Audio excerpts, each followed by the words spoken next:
In her book, The Diary of LaToya Hunter, My First Year in Junior High, the eponymous author writes this: "This may sound funny, but somewhere in the back of my mind, I thought the world would stop for my first day of junior high. The day proved me wrong, and I've grown to realize that nothing will be quite as I dreamed up."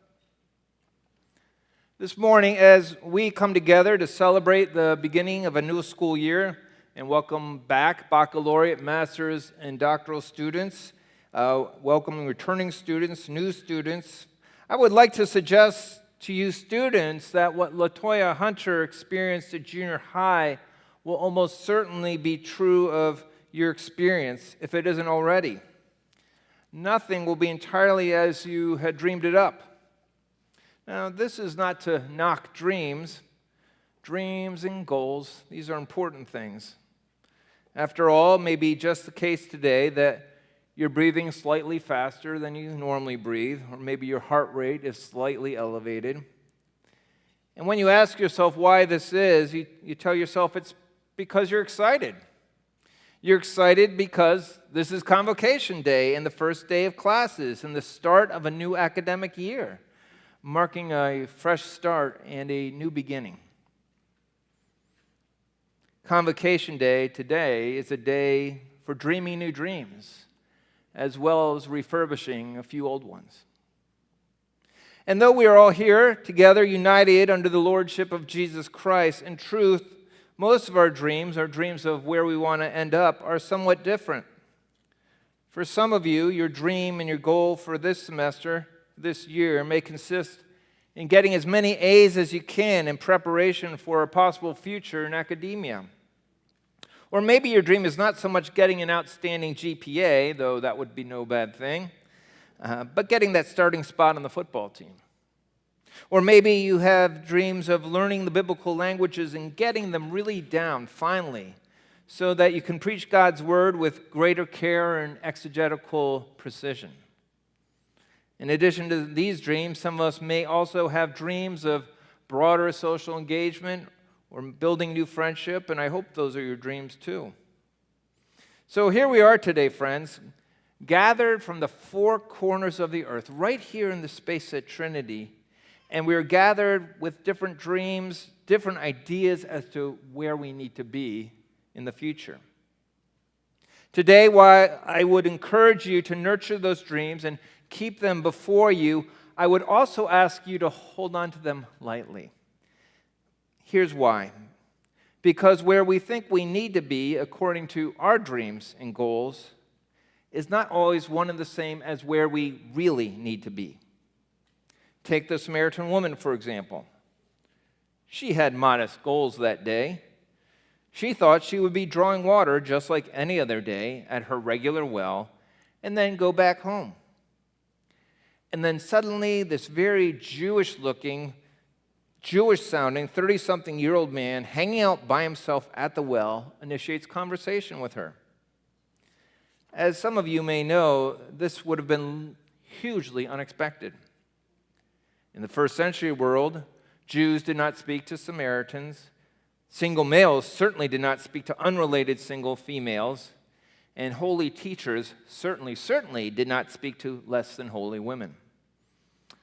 Jesus checked all these boxes, as did the Samaritan woman, and yet,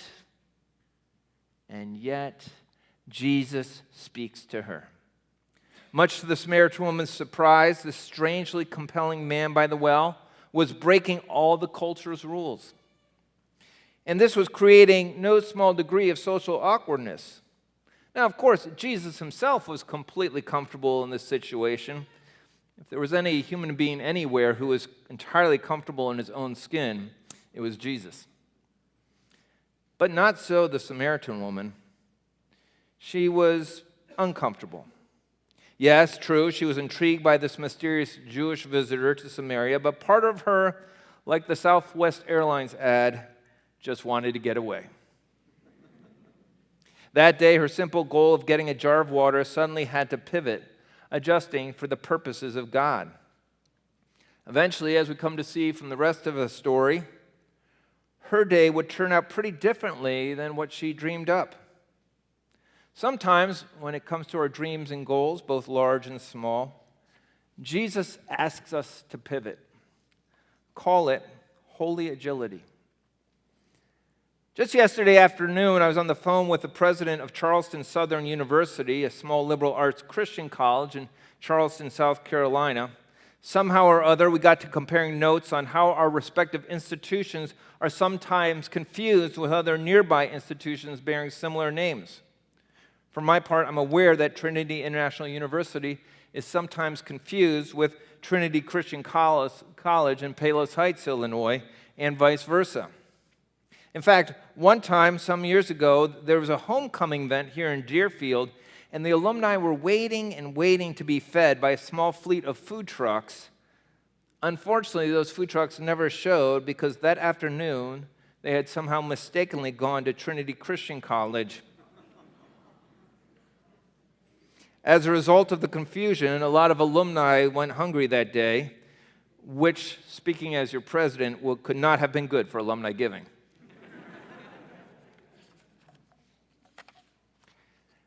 Now, after I told my presidential colleague on the phone that story, he did me one better by telling me the story of a young female atheist who 3 years ago, right around this time of year, appeared at his Christian college campus at Charleston Southern University in tow with her equally atheistic parents on move-in day.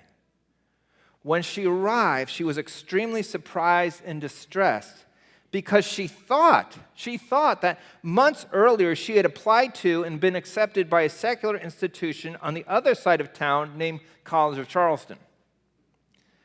But this day, on move-in day, it was dawning on her that she was not in fact matriculating at the college she thought she was, the secular college in Charleston, but rather a Christian college. With the deposit already paid, it was already too late to do anything about this embarrassing situation, so she just made up her mind just to pass through her first semester and then transfer out as soon as she could, knowing that she wanted to be someplace else. Someplace else, she thought, must be where she must be. Then something entirely unexpected happened. She, like the Samaritan woman, met Jesus. And here's how it happened. No sooner than the third week of classes, this young atheist woman was attending chapel, heard about the saving power of Jesus for the first time in her life, put her faith in the crucified Jesus for the forgiveness of sins, and as a result, though she was raised by her parents to be an avowed unbeliever, that day, by God's grace, became a believer. The rest of the story? Well, as it turns out, she didn't transfer as she planned. Today, 3 years later, she is now, in fact, a senior at Charleston Southern University, walking firmly in her faith and leading the student chapel team. If you were to ask this young woman, I'm sure she would have told you that there's no way she could have predicted the course of her educational career. Nothing was at all like she dreamed it up. With all her dreams, this young woman from South Carolina had thought that she was where she was supposed to be, only to realize in retrospect that those goals needed to be revised, and that she was in fact exactly where she was supposed to be now at a Christian college by God's design.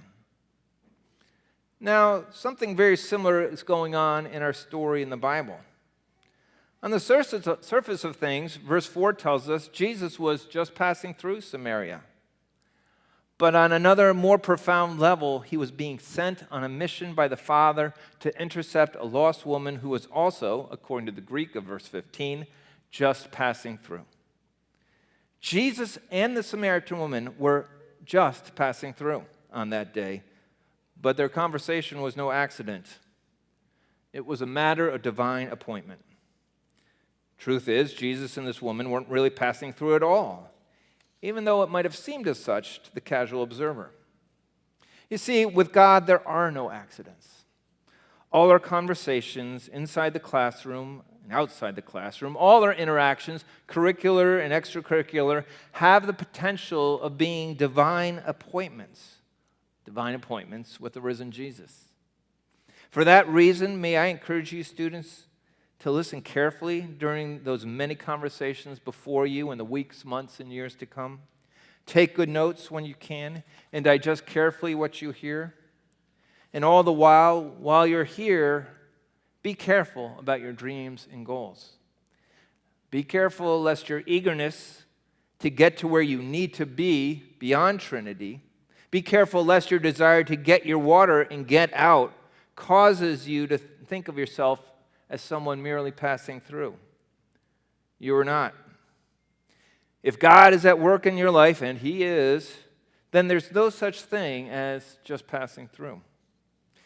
But I cannot assure you any more than Jesus could have assured the woman at your well that your time at Trinity will be entirely comfortable. In fact, I can assure you, both new and returning students, that as you settle in or resettle in, you will encounter fresh challenges and difficulties during the course of your program. There will be days when you, like the Samaritan woman, will want to get away. There will be days when you'll be asking yourself, is this where I need to be? Really?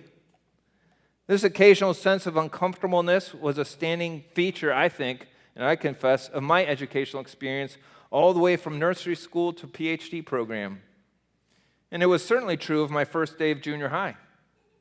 On my first day at junior high, as a 12-year-old, I lost no time getting lost. Moving from an elementary school to a much larger school, I was unable to find my way. With my occasional lisp and less than fashionable clothing lineup, I think I wore the same olive green windbreaker the whole day, every day for the first year. I also lost no time running into people who treated me less than kindly on account of these things. And if my struggle to adjust to junior high culture wasn't hard enough, to make matters worse, I felt myself sinking academically. One of my biggest challenges was in my 7th grade experience in Mr. Connolly's Latin class. Yes, they used to have Latin back in those days. While all my cool and well-dressed classmates seemed to pick up on the ancient language with ease, I, for some reason, wasn't able to keep up with the grammatical concepts and learning the vocabulary fast enough for the elderly and horn-rimmed glass Mr. Connolly or my fellow students. And with every failed attempt to conjugate aloud in class, my one-time friends in elementary school would now be snickering. I told myself, this is not where I need to be right now. And at the time, my dream was to get through, just to get out of school as soon as possible. That was 7th grade.